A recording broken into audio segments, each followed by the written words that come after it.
David Gergen has been a White House advisor to 4 presidents of both parties and is a senior political analyst at CNN. A graduate of Harvard Law School, he is a professor of public service at the Harvard Kennedy School and co-founded its Center for Public Leadership. The views expressed in this commentary belong to the author. View more opinion at CNN. Some years ago, on PBS NewsHour, I interviewed the historian David Herbert Donald about his new biography of Abraham Lincoln. What is the most important asset a president needs? I asked. Without hesitation, he replied, a friend. He was right. The presidency, as he pointed out, can be a lonely place where its occupant isn't quite sure whom he, or someday she, can trust to give him unvarnished truth. His advisors may be afraid to level with him, especially when delivering bad news, or they may have unspoken agendas of their own. That's precisely why a president needs a close friend, someone whose discretion and independent judgment are both guaranteed. And, ideally, whose company is reviving. That analysis came instantly to mind on Tuesday with the death of Vernon Jordan, the civil rights leader and presidential advisor, at the age of 85. Through his roles in various civil rights organizations, perhaps most notably as president of the National Urban League, and beyond, Vernon established a renowned commitment to racial equality. I knew him best as the closest friend that President Bill Clinton had during his 8 years in the White House, and one who will long be missed. When Clinton and his first chief of staff, Mac McLarty, recruited me to join his White House team as a senior counselor 5 months into his presidency, I soon saw a pattern. Whenever disputes erupted among his advisors, as they did a lot in those early days, the best answer was always the same: let's call Vernon.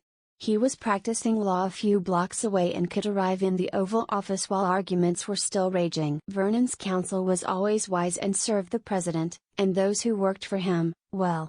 He also became a quiet mentor to several of us White House staffers. When time permitted, the two of us would slip away for lunch at the F Street Club where he filled me in on the backstory of every political battle. Simply put, whatever use I had in advising Clinton depended heavily upon what I learned from Vernon.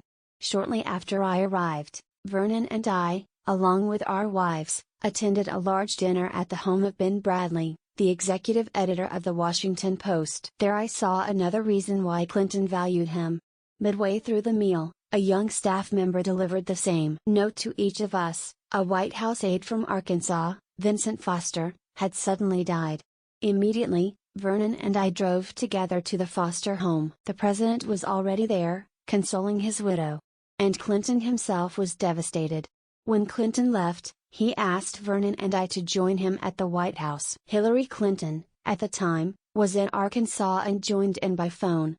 I saw then how much comfort Vernon could provide to the president and the First Lady in a time of crisis. He was a sympathetic, soothing presence and helped them to see that in the midst of their grief the best way to honor events was to keep trying to deliver their best, day in, day out.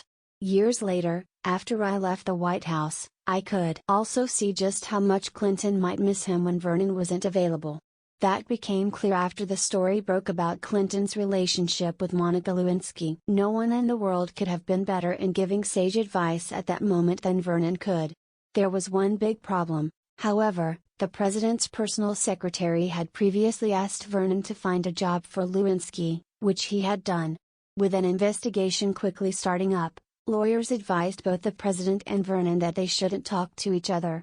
I cannot be sure about who the president ultimately took counsel from, but I have often wondered if Clinton would have come through the Lewinsky saga less beaten up had he been able to talk to his closest friend about navigating the political landscape.